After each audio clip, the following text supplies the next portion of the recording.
தமிழக வெற்றி கழகத்தால் 41 பேர் உயிரிழந்த சூழ்நிலையில் அந்த கட்சியிலேருந்து முக்கிய நிர்வாகிகள் யாரும் போல, அந்த மாவட்டத்திலேருந்து யாரும் போல. ஆனால் இவங்க அந்த அமௌண்ட்டை வந்து ஆர்டிஜிஎஸ் மூலிமா அவங்க பேங்க்குக்கு அனுப்பியிருக்காங்க. எப்படி பார்க்குறீங்களா?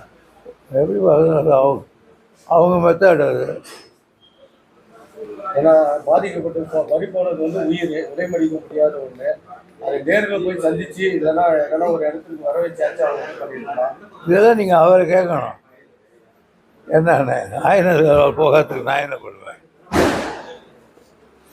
இந்த மாதிரி அரசியல் வந்து நீங்கள் சீனியர் தலைவர் இந்த மாதிரி அரசியல் பண்ணுறதை பார்க்குறப்போ நீங்கள் உங்களுடைய கருத்து என்னன்றதா?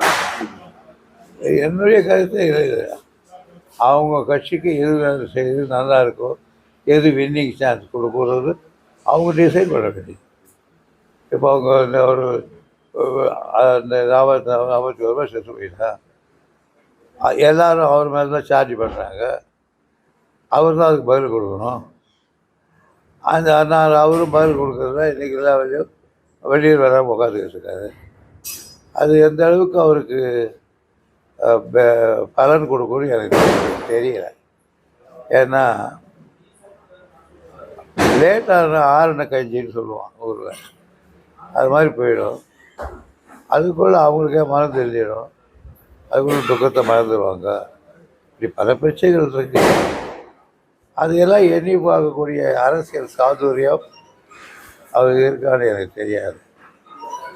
ஒரு கட்சியை நடத்துவது என்பது சாதாரணமானதல்ல.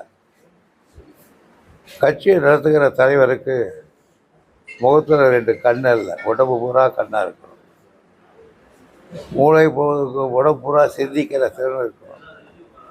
காரணம், பல்வேறு குணங்களை கொண்ட பல்வேறு தொழில் செய்கிற பல்வேறு விதமான மனிதர்களை அடக்கியது ஒரு கட்சி. எல்லாரையும் ஒன்று சேர்த்து அதை அழைச்சிக்கிட்டு போகிற திறமை அந்த எந்த கட்சிக்கு இருக்கிறதோ அந்த கட்சி வெற்றி பெறும், செழிப்பாக இருக்கும். அது இல்லாத கட்சி கொஞ்ச காலத்தில் இல்லாமல் போயிடும்.